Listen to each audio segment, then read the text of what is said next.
দেখুন, প্রাথমিক শিক্ষা পর্ষদের একটা নিউজ কিছুদিন ধরে, গত ১-২ দিন ধরে কিন্তু বিভিন্ন চ্যানেলগুলোতে ঘুরে বেড়াচ্ছে এবং সেখানে কিন্তু একটা কথা পরিষ্কার করে বলছে নাকি আবার নিয়োগের জন্য তোড়জোড় শুরু হলো, এরকম করে একটা নিউজ আসছে। তো বাস্তবে এই নিউজের সত্যতা কতটা, অ্যাকচুয়ালি কী ব্যাপার সেইটা আপনাদের সামনে পরিষ্কার করে বলবো। এই দেখুন, নিউজগুলোতে কিন্তু পরিষ্কার করে দেখাচ্ছে যেটা, যে ফের রাজ্যে শিক্ষক নিয়োগ এবং পরীক্ষা সংক্রান্ত কাজের জন্য টেন্ডার ডাকলো প্রাথমিক শিক্ষা পর্ষদ। ব্যাপারটা এমন করে বোঝানো হচ্ছে যেন এক্ষুনি একটা শিক্ষক নিয়োগ হবে, এক্ষুনি পুরো ব্যাপারটা হয়ে যাবে। তো ব্যাপারটা কিন্তু সেটা নয়। পুরো ঘটনাটা আপনাদের সঙ্গে শেয়ার করব, কী হয়েছে আর ব্যাপারটাকে কেমনভাবে রিপ্রেজেন্ট করা হচ্ছে দেখুন, দিলে আপনারা পুরো ব্যাপারটা বুঝতে পারবেন।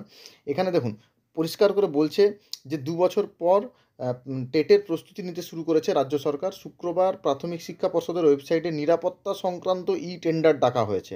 এটা কিন্তু সত্যিই যে আপনি যদি পর্ষদের ওয়েবসাইটে এখন যান তাহলে কিন্তু একটা টেন্ডার দেখতে পাবেন এবং সত্যিই একটা নিরাপত্তা সংক্রান্ত টেন্ডার ডাকা হয়েছে। কিন্তু ব্যাপারটা কী দেখুন, বলছে ২ বছর পর টেটের প্রস্তুতি নিতে শুরু করেছে রাজ্য।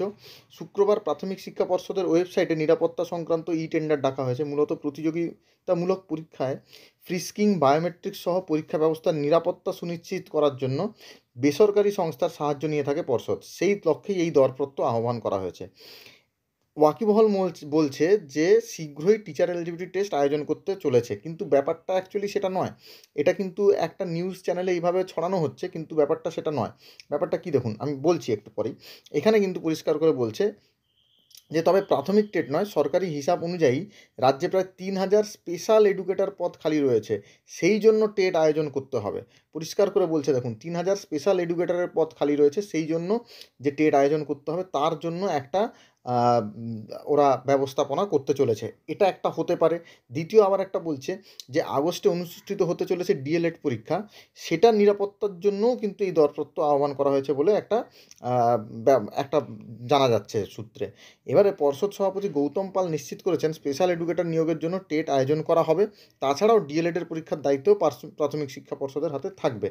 তো এই সমস্তর জন্য আদালত ইতিমধ্যেই যেহেতু স্পেশাল এডুকেটরের নির্দেশ দিয়েছে, স্পেশাল এডুকেটর নিয়োগের, তো এই সব কিছুর জন্য কিন্তু এবারে সেই ক্ষেত্রে বলছে দেখুন, সরকারি তরফে সবুজ সংকেত পেলেই পরবর্তী ১ মাসের মধ্যে নিয়োগ প্রক্রিয়া শুরু করতে হবে বলে মনে করা হচ্ছে।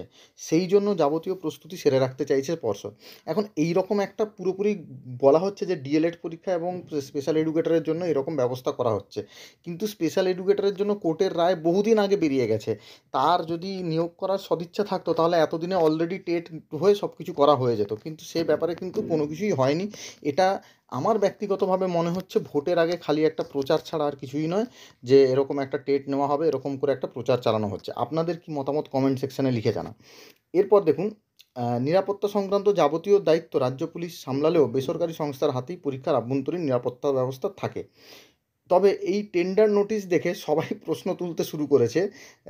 তাদের দাবি, রাজ্য সরকারের আওতায় দেখুন, রাজ্য সরকারের আওতায় এত পুলিশ, র্যাব, সিভিক ভলেন্টিয়ার থাকা সত্ত্বেও বেসরকারি সংস্থাকে দিয়ে নিরাপত্তা ব্যবস্থা করার কারণ কী? তাহলে কি প্রশাসন দায়িত্ব নিতে অস্বীকার করছে? এই ব্যাপার চলে আসছে সবার সামনে। তো এখন এইখানটা একটা সবচেয়ে গুরুত্বপূর্ণ কথা। এই দেখুন, বঙ্গীয় শিক্ষাকর্মী সমিতির সম্পাদক স্বপন মণ্ডল বলছেন, পরীক্ষার মতো পরীক্ষা হয়ে চলেছে, নিয়োগ আর হচ্ছে না। এভাবে পরীক্ষার্থীদের কাছ থেকে ফি বাবদ টাকা তুলে কী লাভ? একদম পরিষ্কার কথা পরিষ্কারভাবে বলে দিয়েছেন। সত্যিই কি আপনাদের তাই মনে হয় যে কেবলমাত্র পরীক্ষার্থীদের থেকে ফি তোলা হচ্ছে, এছাড়া আর কিছুই নয়? আপনারা কি মনে হচ্ছে কমেন্ট সেকশানে লিখে জানান। এরপর দেখুন, হিসাব বলছে ২০২৩ সালের যে ডিসেম্বর মাসে টেট হয়েছিল তার ফল এখনও প্রকাশ করতে পারেনি। ২০২২ সালের টেটের ফল প্রকাশিত হয়েছে, প্রচুর ঢাকঢোল পিটিয়ে নিউজ চ্যানেলে সেই মাধ্যমিকের রেজাল্টের মতো করে প্রকাশিত হয়েছে, কিন্তু পর্ষদের তরফে শূন্য আসনের তালিকা সংক্রান্ত তথ্য প্রকাশ হয়নি এবং সংশ্লিষ্ট পদে নিয়োগও শুরু হয়নি।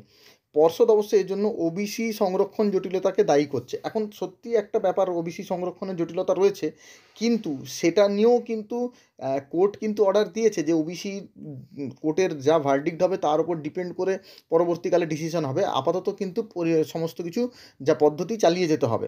এবং আপনারা যদি লক্ষ্য করে দেখেন, এর জন্য কিন্তু কলেজে ভর্তির ব্যবস্থাও সম্পূর্ণ বন্ধ রয়েছে। ওয়েস্ট বেঙ্গল জয়েন্ট এন্ট্রান্স যে এক্সামিনেশন, তার যে পরীক্ষার ফল সেটাও কিন্তু প্রকাশ এখনও অবধি হয়নি। এগুলো কিন্তু ধীরে ধীরে বিলম্ব হতে চলেছে। তো এই রকম ব্যাপার, আমার তো ব্যক্তিগতভাবে মনে হচ্ছে এটা একটা জাস্ট টেন্ডার ডেকেছে একটা লোক দেখানোর দেখানোর জন্য এমনি করেছে, আদৌ পরীক্ষা হবে বলে তো কিছু মনে হয় না, বা হলেও হয়তো ফর্ম ফিল আপ হবে, তারপরে কী হবে কে জানে। কারণ কোর্টের অর্ডার কিন্তু স্পেশাল এডুকেটর সংক্রান্ত বহুদিন আগে হয়েছে, যদি ইচ্ছা থাকতো তাহলে কিন্তু এতদিনে অনেকটা প্রসেস এগিয়ে যেত। এখন অবধি তো কোনো সদিচ্ছা অন্তত চোখে পড়ছে না। যদি আমি ভুল হই সেটাই আমার মানে সেটাই সবার জন্য ভালো হবে। আপনাদের মতামত কমেন্ট সেকশনে লিখে জানাবেন। ধন্যবাদ সবাইকে ভিডিওটি দেখার জন্য।